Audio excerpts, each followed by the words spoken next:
Seguimos acá en Espacio Abierto Radio y tenemos una invitada especial, un honor.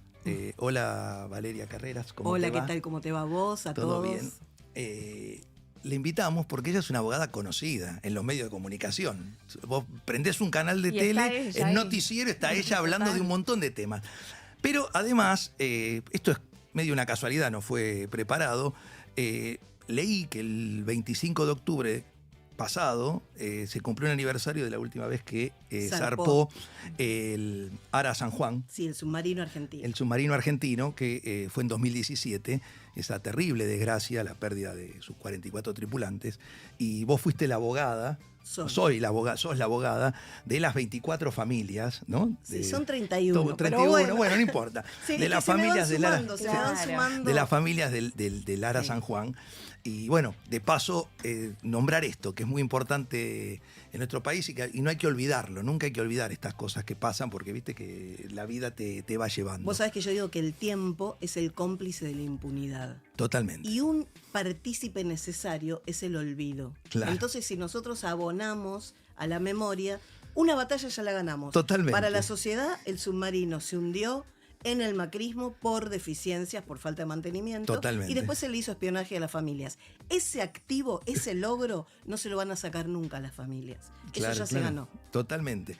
Y dentro del currículum, cosas, leí que vos promoviste denuncia contra Alberto Fernández, Mauricio Macri y Javier Milei. Quiere decir que denunciás a todos los presidentes. Yo cuando veo algo que no está bien, yo me meto, no importa quién es. Y ahí ejerzo, digamos, mi rol de ciudadana. ¿Qué elemento tengo yo para luchar por aquellas cosas en las que creo?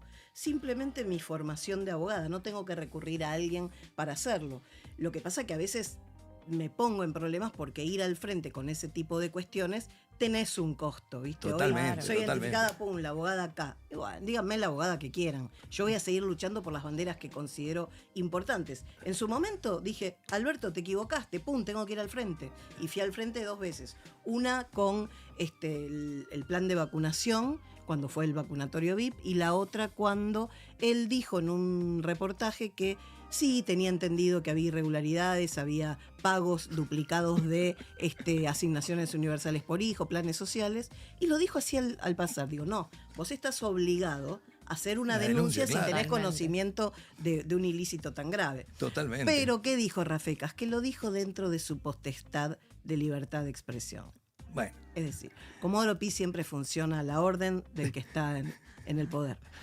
Y la idea de invitarte era que nos cuentes un poco cómo fue esto de transformarte en una abogada, pero una abogada que está en los medios de comunicación, que es algo tan difícil, porque ejercer la abogacía, los abogados que trabajamos en el estudio, vamos a una audiencia, discutimos con un juez, es una cosa, pero los medios de comunicación te trituran, ¿sí? Digo, es otra expertise, no solamente ser abogado. ¿Cómo se dio ese tránsito y qué le podés decir a los abogados que a veces quieren participar? Bueno, así, yo ¿no? me recibí en 1996. Para que nos está escuchando ya parece otro momento, otro siglo. Yo en el siglo. 92, bueno, así que pero somos de la misma y vos generación. sabés que yo en ese momento me di cuenta de que era una abogada más, que era la primera generación profesional de mi familia, no tenía padre abogado, no tenía nada, ni estudio tenía, ni estudio jurídico, digo, ni oficina. Entonces dije, bueno, ¿qué puedo dar yo diferente a lo que dan los demás? Y lo primero que hice fui y me anoté, puedo decir la marca porque no existe más, en Argencar. Yo quería cobrar en cuotas un divorcio. Bueno, así hice. Durante 2 años pude brindar mis servicios como yo, comercio anotado, digamos, autorizado. En ese momento había unas máquinas de postnet para pasar las tarjetas. Bueno, estaban los libritos para ver si estaba para ver si estaba como deudor, tal cual, ¿te acordás? Sí, claro. Y otra cosa que hice fue yo tenía un primo que era parapsicólogo. Y entonces él tenía un programa. Ustedes van a decir, ¿cómo juntamos la parapsicología con el derecho? En breve. Claro. Pero él estaba en medios mucho antes que yo y le dije, ¿cómo me ves? Venite que probamos. Y probé en su programa, que se llamaba La Hora Mágica, que era de noche, que era un FM. Me fue bien y me di cuenta que esta era la manera. Todavía no estaban las redes, pero sí la radio era un vehículo para que yo me acerque a muchos más clientes de los que podía conocer en mi vida de relaciones. Y un día tenía un caso y lo pude llevar a una radio amiga para contar los vericuetos de un divorcio muy complicado. Y eso llegó mágicamente les llegó un cassette al juzgado. En ese momento era un cassette que llevó mi clienta, vamos a contarlo tantos años después, y eso generó una presión. La grabación de ese programa de radio generó una presión para que yo no obtuve algo a favor. Yo solo logré que lo lean, porque muchas veces no leen las cosas que uno presenta. Ahí me di cuenta del poder que tenían los medios y fui metiéndome y finalmente quedé. Y en tu experiencia, ¿es compatible el ejercicio profesional, la reserva que uno tiene que tener, los clientes que te dicen, pero doctora, no quiero hacer de esto un mundo, con los medios de comunicación? ¿O Cuando te piden, yo no lo quiero hacer público, no lo haces público. no lo haces público? E incluso hay veces que dicen, doctora, vamos con todo, vamos al frente, vamos a hacerlo mediático. Y yo digo, el tema no es importante para los medios, porque vos también tenés que ver si en los medios entra en la agenda. ¿Se entiende? En la Argentina tenemos una agenda que te cambia de blanco a negro en 3 días, no en una semana, en 3 días.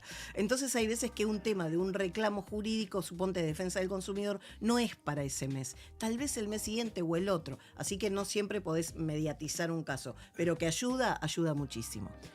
Estás involucrada en un montón de denuncias que me parecen como icónicas en lo que es la historia argentina más reciente, y quería preguntarte cómo haces para capitalizar esas luchas por la defensa de los derechos de tus clientes y convertirlos en noticia, más allá de buscar el contexto, porque vos lográs que permee a la agenda que está propuesta en este tiempo, sí, ¿no? Mira, yo creo que viste que uno dice, si uno se convierte en el público, sabés lo que a dónde van a apuntar los medios, porque los medios en realidad toman cuál es el nicho de interés de la gente. ¿Para qué? Para que les vaya bien en rating, para tener publicidad, para que el tema sea consumible, para que te mantenga encendida la pantalla. Entonces, como yo soy público, también me doy cuenta cuál tema puede llegar a ser el importante o el interesante. No podés ir con una cuestión que sea estricta y cerradamente jurídica, porque el resto del público, el oyente o el televidente, no lo va a entender, no va a meterse en la historia. En cambio, cuando vos apuntás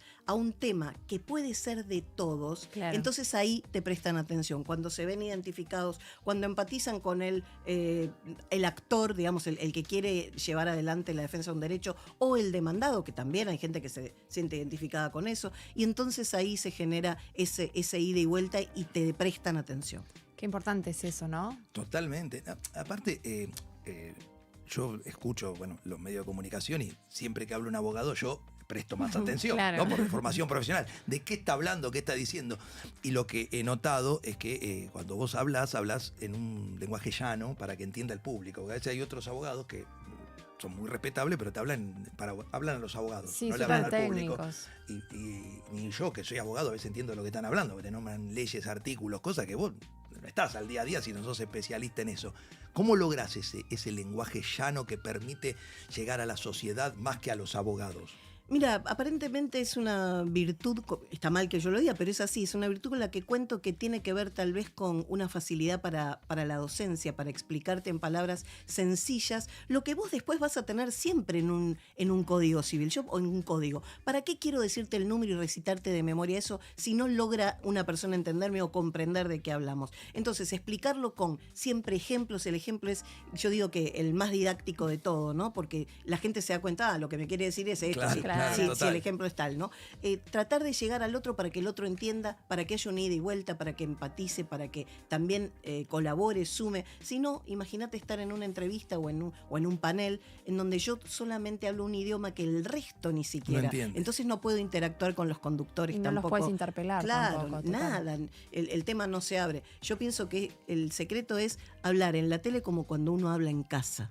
Claro. En casa nadie habla recitándote el código. No. Sería muy aburrida. Escuchame, la ni en conversación. ni en latín, Ni en ¿no es latín, cierto que en no? latín tampoco. Entonces hablemos como en casa y todos nos van a entender. Además, bueno, porque ahora que está en discusión el tema del lenguaje claro, ¿no? Que se le pide a la justicia que sea Yo se lo clara. pido también, ¿sabés a quién? A los médicos. A los Sí. médicos, A los claro, que médicos. sean claros. Yo voy a un médico y me quedo como un rehén. ¿Viste? Digo, El y consentimiento bueno, ¿y eso informado qué quiere decir? Te informa. Claro, Y vos yo decís, quiero que me lo digas. ¿Qué quiere decir? No me lo digas claro, con términos ¿de científicos. qué me estás diciendo? ¿Qué quiere decir Pero esto? firme acá. Es consentimiento firmado, ya Claro. no es más informado, porque no sabes ni lo que te están diciendo. te Porque informan, Claro. te están obligados, pero te informan de cosas Si que no, no te dicen, opero. y vos mirás y decís, Si no firmás. bueno, firmo, pero yo no sé si lo que me está diciendo, cuáles son los riesgos. y tampoco muchas veces se entiende Uno qué no lo es entiende concretamente. léxico no lo exacto. entendés. Antes no entendíamos la letra, ahora no entendemos lo que dicen. Se arregló Porque esto con es digital, ¿viste? Claro, ahora con las recetas digitales Claro. tenemos la Claro. letra. Yo tengo una pregunta que es, a mayor exposición también es mayor repercusión. ¿Y cómo te repercute a vos tanto las críticas, puede ser en las redes sociales o las devoluciones? ¿Tenés críticas? ¿Cómo las manejás? Porque son crueles las redes sociales, son crueles las devoluciones del público, más allá de los temas que se manejen, aunque sean nobles, ¿no? Porque El único límite la única agresión que me puso un límite a mí, que yo lo reconozco, fue en el caso de Fernando Báez Sosa. En el caso de Fernando Báez Sosa, el chico que asesinaron estos pibes, algunos rugbyers, otros no. En Villa Gesell. En Villa Gesell, yo el 20 lo matan, el 22 presento un proyecto de ley que lo motorizó Lipovetsky en provincia y Santoro en capital, para que se haga una ley, Fernando, para justamente meter en caja la violencia que tenía el rugby. Mi hijo era rugbyer. A partir de ahí empieza una serie de escaladas de amenazas, y un día me mandaron la foto de mi hijo donde estaba en ese momento. Y ahí a mí me vino un límite, un Terrible. freno, porque ahí vos te la ves. Sí, claro. Ya no era a mí la agresión que importaba, uno aguanta, pero cuando es a tu hijo, ahí yo dije, bueno, voy a bajar los decibeles. Y en un momento dado dije, pero si yo bajo los decibeles, voy en contra de mí misma. Hablé con mi hijo, hablé con mi marido y me dijeron, bueno, vamos para el frente. Y lo que sí hice de prevención es sacarlo de las redes sociales a mi hijo para que no haya vínculo, porque si no, también esa foto nos dimos cuenta que él la había subido a sus redes sociales, mi hijo, y por eso me la pudieron mandar en tiempo real. Coincidió. Claro, Entonces, claro, al claro. sacarlo de No las era redes, que le estaban sacando claro, la foto, era exacto, que- no estaban ahí, pero en ese momento no te pones a pensar tanto. Totalmente. Entonces, cuando tomás medidas, te animás a seguir, Después, la agresión que tengo más constante es, viste que siempre a uno le buscan un defecto físico o algo así, y a mí me dicen travesti, todo el tiempo me dicen travesti. Qué locura. Sí, aparentemente es por mi carácter, no es por mi fisonomía. Es por mi carácter porque actúo aparentemente con la fuerza de un hombre. Algo que también es otra estigmatización. Sí, ¿Qué totalmente. fuerza tiene un hombre? ¿Qué fuerza tiene una mujer? Pero hasta ahora es la única explicación que Las hemos mujeres encontrado. tienen más fuerza que los hombres. Ya lo sé. Eso, pero bueno, clarísimamente, vivimos porque en una pasa- cultura que nos quiere hacer creer. Sí, pero lo no es contrario. así, no es así. ¿Viste? No es así. Tenías una pregunta de las BUP. sí, porque Esa.